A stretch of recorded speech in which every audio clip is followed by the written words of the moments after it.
Students, इस lecture में हम सेट्स की टाइप्स डिस्कस करेंगे। तो फर्स्ट है आपके पास proper subset. A non empty set A is said to be a proper subset of B if A contain in B and A not equal to B. ठीक है, यहाँ पे ए क्या है, बी का प्रॉपर सबसेट है। ए आपका क्या होना चाहिए, बी का सबसेट होना चाहिए, और ए आपका बी के इक्वल नहीं होना चाहिए। क्लियर। तो ए को हम क्या बोलेंगे, प्रॉपर सबसेट ऑफ बी बोलेंगे। क्लियर है। नोट 1 में क्या बोल रहा है कि phi and A are called improper subset of A. Empty set और वो खुद सेट, वो क्या होता है, इम्प्रॉपर सबसेट होते हैं उस सेट के। ठीक है, अगर मैं ए सेट ले लूँ तो एम्प्टी सेट क्या होता है, उसका सबसेट होता है, और ए ये भी क्या होगा, ए का सबसेट होगा। ठीक है, बट ये फाई और ए जो सेट है वो ए के क्या होंगे, इम्प्रॉपर सबसेट होंगे। ठीक है, और बाकी जो सेट्स होंगे वो क्या होंगे, ए के सबसेट्स होंगे। जैसे कि यहाँ पे एग्जांपल दी हुई है, यहाँ पे take A is equal to 1 2 3। यहाँ पे एक सेट लिया हुआ है ए, उसमें क्या एलिमेंट आ रहे हैं, 1 2 3 आ रहे हैं। ठीक है, उसके सबसेट यहाँ पे लिखे हुए हैं। फाइव क्या है, उसका सबसेट है 1, उसका सबसेट है 2, उसका सबसेट बनेगा 3, उसका सबसेट बनेगा 1 2, उसका सबसेट है 1 3। ठीक है, ये सारे उसके सबसेट लिखे हुए हैं। बट फाइव और ये खुद 1 2 3 इटसेल्फ, ये उसके क्या हैं, इम्प्रॉपर सबसेट है, और ये बाकी सारे जो हैं वो क्या हैं, प्रॉपर सबसेट्स हैं। क्लियर। तो नेक्स्ट डेफिनेशन है proper power set. Next definition is power set. The power set of a finite set is the set of all subsets of the given set. क्या बोल रहा है यहाँ पे, the power set of a finite set. Power set किसका होता है, एक फाइनाइट सेट का होता है। ठीक है, power set of a finite set is the set of all subsets of the given set. ठीक है, कोई आपके पास सेट गिवन है, ठीक है, हम क्या कर रहे हैं, उसके सारे सबसेट्स का क्या बना रहे हैं, एक सेट बना रहे हैं, तो उसको हम क्या बोलेंगे, पावर सेट बोलेंगे। और ए आपका क्या होना चाहिए, फाइनाइट सेट होना चाहिए। Power set of A is denoted by P A. उसको कैसे डिनोट करते हैं, पी ए से डिनोट करते हैं। जैसे कि यहाँ पे मैंने एग्जाम्पल है हमारे पास ए, एक सेट लिया है, उसके अंदर एलिमेंट्स आ रहे हैं 1 2 3। अब इसके क्या लिखे हुए हैं, सारे सबसेट्स हैं ये 5 1 2 3 1 2 1 3 2 3 1 2 3, ये सारे क्या हैं, 1 2 3 के सबसेट्स हैं। अब मैंने इन सारे सबसेट्स का भी एक क्या बना दिया, सेट बना दिया। ठीक है, क्लियर। अगर हम एलिमेंट्स को एक कर्ली ब्रैकेट में लिख दें और वो एलिमेंट्स क्या हों, डिस्टिंक्ट हों, ठीक है, और वो सेट आपका क्या हो, वेल डिफाइन हो, तो उसको हम क्या बोलते हैं, एक सेट बोलते हैं। अब इस सेट के अंदर क्या आ रहे हैं, सारे सबसेट आ रहे हैं किसके, 1 2 3 के। ठीक है, तो ये वेल डिफाइन है।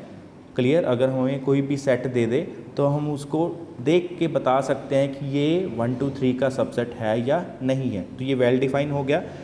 क्लियर। और इस सेट के अंदर क्या आ रहे हैं, सारे डिस्टिंक्ट एलिमेंट्स आ रहे हैं। क्लियर, मतलब 5 है, 1 है, ये देखिए 1 जो है, 1 का सेट बनाया हुआ है, 1 का सेट बनाया हुआ है, ये क्या है, बाकी सभी से क्या है, डिफरेंट होगा। ठीक है, इसमें के अंदर क्या आ रहे हैं, डिफरेंट एलिमेंट्स आ रहे हैं, और ये क्या है, वेल डिफाइन भी है, तो ये क्या बन गया, एक सेट बन गया। इस सेट को हम क्या बोलेंगे, पावर सेट बोलेंगे, पावर सेट ऑफ ए बोलेंगे। क्लियर। नेक्स्ट है आपके पास यूनिवर्सल सेट।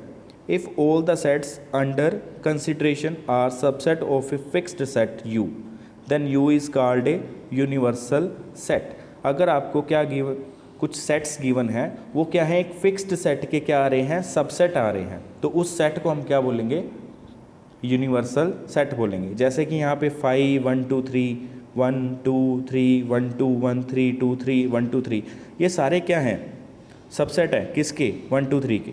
ठीक है, ये सारे क्या आ रहे हैं, सबसेट्स आ रहे हैं। 5 है, ये क्या है, 1 2 3 का सबसेट है, 1 है वो 1 2 3 का सबसेट है, 2 है 1 2 3 का सबसेट है। क्लियर। ये जो सारे सबसेट्स आ रहे हैं वो क्या आ रहे हैं, 1 2 3 के सबसेट आ रहे हैं, तो यहाँ पे 1 2 3 क्या बन गया, इसके लिए यूनिवर्सल सेट बन जाएगा।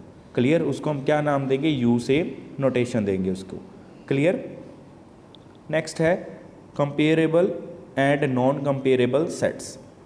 तो डेफिनेशन देखिए क्या है, 2 sets are said to be comparable if one of the 2 sets is a subset of the other. ठीक है, यहाँ पे क्या बोल रहा है कि 2 सेट्स को हम कंपेरेबल कब बोलेंगे, अगर उन दोनों में से एक क्या हो, दूसरे का सबसेट हो। जैसे कि ए और बी में आपको दो सेट्स दे दूं, या तो क्या हो, ए आपका बी का सबसेट हो जाए या बी आपका ए का सबसेट हो जाए। तो ए और बी को हम क्या बोल देंगे, कंपेरेबल बोलेंगे। अगर ए आपका बी का सबसेट नहीं है और बी भी आपका ए का सबसेट नहीं है, तो मतलब क्या है, ए और बी आपके कंपेरेबल नहीं है, मतलब वो क्या होंगे, नॉन कंपेरेबल सेट होंगे। यहाँ पे एग्जांपल भी गिवन है आपको, ए सेट दे दिया, ए क्या है 2 3 5, ए के अंदर 2 3 5 आ रहा है और बी के अंदर क्या आ रहा है 2 3 5 6 और सी क्या है 1 5। अब ए बता सकते हैं आप यहाँ पे कि ए क्या है, बी का सबसेट है, ठीक है। तो ए और बी क्या हो गए, कंपेरेबल सेट्स हो गए। क्लियर। नेक्स्ट देखिए जो सी है, सी और ए की बात करें, सी और ए की बात करें, सी ए का सबसेट नहीं है। क्लियर, क्योंकि सी के अंदर 1 आ रहा है तो वो ए के अंदर नहीं आ रहा, तो सी ए का सबसेट नहीं होगा। ऐसे ही ए भी क्या है, सी का सबसेट नहीं है, क्योंकि ए के अंदर 2 आ रहा है, वो सी के अंदर नहीं आ रहा, ठीक है। तो ए सी का सबसेट नहीं है और सी भी ए का सबसेट नहीं है, तो ए सी आपके क्या है, नॉन कंपेरेबल सेट्स हैं। डन। नेक्स्ट देखिए order of a finite set. Finite set के ऑर्डर की बात करें यहाँ पे, the number of different element of a finite set A is called the order of A and is denoted by O A. Order को हम कैसे donate करते हैं, डोनेट करते हैं यहाँ पे ओ ए के साथ। क्लियर। इसका मतलब क्या है, किसी सेट के अंदर जो डिफरेंट एलिमेंट्स आ रहे हैं, फाइनाइट सेट है, ए आपका फाइनाइट सेट है, उसमें जो डिफरेंट एलिमेंट्स आ रहे हैं, नंबर ऑफ एलिमेंट्स आ रहे हैं डिफरेंट, वो क्या हो जाएगा, उसका ऑर्डर बन जाएगा। जैसे यहाँ पे एग्जांपल है आपके पास, ए के अंदर कितने एलिमेंट आ रहे हैं, अब 1 2 3 कितने एलिमेंट आ रहे हैं, 3 एलिमेंट्स आ रहे हैं, तो ये क्या बन गया, ए का ऑर्डर बन जाएगा। This is the order of A, ठीक है। नेक्स्ट है cardinality. Number of different elements in a set is known as its cardinality, ठीक है। अब इसके अंदर क्या आ गए, फाइनाइट सेट भी आ गया और इनफाइनाइट सेट भी आ गया। क्लियर। अब यहाँ पे अगर आपके पास कोई इनफाइनाइट सेट है तो उसकी कार्डिनलिटी क्या होगी, इनफाइनाइट होगी, ठीक है। उसमें क्या आ रहे हैं, number of different elements in a set is known as its cardinality. किसी सेट के अंदर डिफरेंट नंबर ऑफ एलिमेंट्स आ रहे हैं, वो क्या बन जाएगी, उसकी कार्डिनलिटी बन जाएगी। जैसे कि यहाँ पे फाइनाइट सेट है 1 2 3, उसकी कार्डिनलिटी 3 हो जाएगी। अगर नेचुरल नंबर्स ले लें तो उसकी कार्डिनलिटी क्या होगी, इन्फिनिटी होगी, ठीक है। उसमें इनफाइनाइट नंबर्स आ रहे हैं। क्लियर। नेक्स्ट है इक्विवेलेंट सेट्स। इक्विवेलेंट सेट्स देखिए क्या है, लास्ट लेक्चर में इक्वलिटी ऑफ द सेट्स देखा था, अब यहाँ पे इक्विवेलेंट सेट की बात कर रहे हैं, ठीक है। डेफिनेशन देखिए क्या है, two finite sets A and B are said to be equivalent sets if the total number of elements in A is equal to total number of elements in B, ठीक है। यहाँ पे क्या बोल रहे हैं कि दो सेट्स अगर वो इक्विवेलेंट है तो उसका मतलब क्या है, उसमें नंबर ऑफ एलिमेंट्स क्या आएंगे, सेम आएंगे, ठीक है। एलिमेंट्स आपके डिफरेंट हो सकते हैं बट नंबर ऑफ एलिमेंट्स अगर आपके सेम आ रहे हैं, अगर ए सेट है उसकी कार्डिनलिटी हम बता दें कि उसका ऑर्डर बता दें 5 है और बी का ऑर्डर भी कितना है 5 आ रहा है, तो ए और बी को हम क्या बोलेंगे, इक्विवेलेंट सेट बोल देंगे, ठीक है। बट लास्ट लेक्चर में हमने जो डिस्कस करा था इक्वलिटी ऑफ द सेट्स, उसमें क्या था कि नंबर ऑफ एलिमेंट भी सेम आने चाहिए और सेम एलिमेंट्स भी क्या होने चाहिए, सेम होने चाहिए, ठीक है। क्या था, A and B are said to be equal if both have the same elements, elements भी क्या होने चाहिए, सेम होने चाहिए। बट यहाँ पे कंडीशन है ओनली नंबर ऑफ एलिमेंट्स की बात कर रहा है कि उसमें नंबर ऑफ एलिमेंट्स क्या होने चाहिए, सेम होने चाहिए, एलिमेंट चाहे सेम हो या ना हो। जैसे कि यहाँ पे ए सेट है, उसमें एलिमेंट क्या आ रहे हैं 1 2 3 4 6, 1 2 3 4 6, और बी सेट में क्या आ रहा है 1 2 7 9 12। अब इसमें एलिमेंट्स डिफरेंट आ रहे हैं, ठीक है। क्लियर। अब जैसे कि ए में 3 आ रहा है वो बी में नहीं आ रहा, बी में 7 आ रहा है वो ए में नहीं आ रहा, बट यहाँ पे नंबर ऑफ एलिमेंट क्या है, सेम। ए की कार्डिनलिटी कितनी आ रही, 5, और बी की कार्डिनलिटी भी 5 आ रही है, ठीक है। तो A and B are equivalent sets. We write the above fact as A is, क्या लिखेंगे हम यहाँ पे, A is equivalent to B, ये उसकी नोटेशन है इक्विवेलेंट की, ठीक है। A is equivalent to B. Next है examples. Example number 1, write the following sets in roster form. यहाँ पे आपको जो एग्जाम्पल्स गिवन है यहाँ पे वो क्या है, जो सेट्स गिवन है A B C D, first part, second part, third part, fourth part, ये आपको सेट बिल्डर फॉर्म में गिवन है।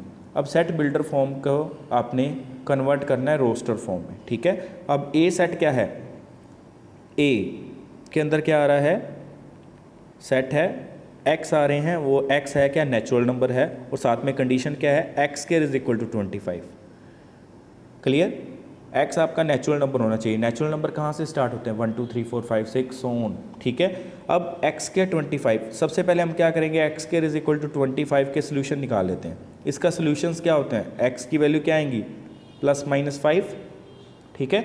इसके सोल्यूशंस क्या हैं, +-5, 5 का स्क्वायर करेंगे वो भी 25 आएगा, -5 का स्क्वायर करेंगे वो भी 25 आएगा। तो इसका सोल्यूशंस क्या आ रहे हैं, +-5 आ रहे हैं। बट यहाँ पे एक और कंडीशन है कि x होना क्या चाहिए, नेचुरल नंबर, और यहाँ पे +-5 में नेचुरल नंबर कौन सा है, ओनली 5 है। -5 आपका नेचुरल नंबर नहीं है, 5 क्या है, ओनली आपका नेचुरल नंबर है, और इस कंडीशन को भी सेटिस्फाई कर रहा है। तो इस सेट के अंदर क्या आएगा ओनली, जब हम इसको रोस्टर फॉर्म में लिखेंगे तो क्या लिखेंगे, a is equal to 5, set बना देंगे, उसके अंदर क्या डालेंगे, 5 ओनली, ठीक है। नेक्स्ट है B part, b is equal to x belongs to n and mod x less than equal to 4। Mod की आपको डेफिनेशन पता होगी, मोड x क्या होता है, this is equal to x और -x। यहाँ पे क्या होता है, इफ़ x इज़ पॉजिटिव, और यहाँ पे क्या होता है, इफ़ x इज़ नेगेटिव। अगर x आपका पॉजिटिव है तो मोड x किसके इक्वल होगा, x के इक्वल ही होगा। अगर x आपका नेगेटिव है तो उसकी वैल्यू क्या आ जाएगी, -x। जैसे कि अगर मैं x की वैल्यू 1 ले लूँ तो उसकी मोड की वैल्यू कितनी आएगी, 1 आएगी। अगर x आपका -1 है, ठीक है, -1 है तो उसकी वैल्यू क्या आ जाएगी आपके पास, यहाँ पे x क्या है, -1, तो उसके साथ में क्या लगेगा, माइनस इंटू -1, तो दिस इज़ 1, ठीक है। मतलब पॉजिटिव की वैल्यू पॉजिटिव ही रखता है, बट नेगेटिव को भी क्या कर देता है, पॉजिटिव कर देता है, ठीक है। अब यहाँ पे बी पार्ट में आपके पास क्या था कि यहाँ पे बी पार्ट में क्या था, x आपका क्या होना चाहिए, नेचुरल नंबर होना चाहिए, और साथ में मोड x क्या होना चाहिए, लेस देन इक्वल टू 4 होना चाहिए, ठीक है। x आपके नेचुरल नंबर होना चाहिए, तो मतलब 1 2 3 स्टार्ट होगा, 1 से स्टार्ट होगा, ठीक है। 1 का मोड 1 ही होगा, 1 क्या है, 4 से लेस है। ऐसे ही 2 का मोड क्या आएगा, 2 आएगा, वो भी 4 से लेस है। 3 आएगा, 4 से लेस है। 4 लेंगे, दिस इज इक्वल टू 4, तो ये क्या है, इक्वल है 4 के, तो ये भी कंडीशन सेटिस्फाई हो रही है। 5 लेंगे तो 5 क्या होगा, 4 से ग्रेटर होगा, ठीक है, तो ये क्या है, लेस देन का साइन है, क्लियर। तो 5 इस सेट में नहीं आएगा, तो मतलब इस सेट में क्या क्या आ रहे हैं, 1 2 3 4 आ रहे हैं, ठीक है, 4 एलिमेंट्स आ रहे हैं। नेक्स्ट देखिए C example, third example, C set x square -3x + 2 is equal to 0, clear. इसके अपने सॉल्यूशंस इसके अंदर आ रहे हैं, इसके अंदर क्या आ रहे हैं, x square -3x + 2 is equal to 0 के सॉल्यूशंस आ रहे हैं। इसको आप फैक्टराइज कर सकते हैं, ठीक है। इसको क्या बनेगा आपके पास, फैक्टर्स x स्क्वायर, 3x को आप क्या लिखोगे, 3x is 2x - x + 2 is equal to 0। अब यहाँ से x कॉमन, तो क्या बन गया, x - 2, यहाँ से -1 कॉमन, तो x - 2 इज इक्वल टू 0, तो क्या बन जाएगा, क्या आ जाएगा, x - 1 into x - 2 is equal to 0। तो दैट इम्प्लाइज x की वैल्यूज़ क्या आ गई आपके पास, 1 और 2, ठीक है। इसके सॉल्यूशंस क्या आ रहे हैं, 1 और 2 आ जाएंगे, तो ये सेट बन जाएगा आपके पास 1 और 2 का, क्लियर। नेक्स्ट है फोर्थ पार्ट, उसमें क्या आ रहा है, फोर्थ पार्ट में d, x is a positive multiple of 3 और 7 बट लेस देन 28, ठीक है। यहाँ पे क्या बोल रहा है, पॉजिटिव मल्टीपल ऑफ 3 और 7, 3 और 7 के पॉजिटिव मल्टीपल हैं, बट वो क्या 28 से लेस हैं। 3 के पॉजिटिव मल्टीपल क्या होते हैं, 3 6 9 12 15 18 21 24 27, ये क्या आ गए, 3 के मल्टीपल्स आ गए जो 28 से लेस भी हैं, ठीक है। अब ऐसे ही 7 के मल्टीपल्स क्या होंगे, 7 14, आगे क्या आएगा 21 28, ठीक है, क्लियर। अब यहाँ पे इसके कॉमन क्या आ रहे हैं, हमने क्या लिखना है कि आपके पास डी सेट के अंदर क्या आ रहे हैं, पॉजिटिव मल्टीपल ऑफ 7 है, 3 एंड 7 आ रहे हैं और लेस देन क्या है 28। 3 का भी मल्टीपल है और 7 का भी मल्टीपल है। अब इसमें 3 के मल्टीपल लिखे हुए हैं, 7 के मल्टीपल लिखे हुए हैं, तो मतलब 21 जो है वो 3 का मल्टीपल भी है और 7 का मल्टीपल भी है, तो ये सेट के अंदर आ जाएगा। बाकी जो हैं एलिमेंट्स जैसे 3 है वो 3 का मल्टीपल तो है बट 7 का मल्टीपल नहीं है, तो वो इस कंडीशन को सेटिस्फाई नहीं कर रहा, तो इस सेट के अंदर ओनली क्या आएगा 21 एलिमेंट आ जाएगा। क्लियर, वो क्या है 28 से भी लेस है। नेक्स्ट एग्जांपल है सेकंड एग्जांपल, उसमें अब आपके पास क्या है रोस्टर फॉर्म में गिवन है सेट्स, आपने सेट बिल्डर फॉर्म में कन्वर्ट करना है, तो आप इसको आसानी से कर सकते हैं, तो ये आपने अपने आप ट्राई करनी है।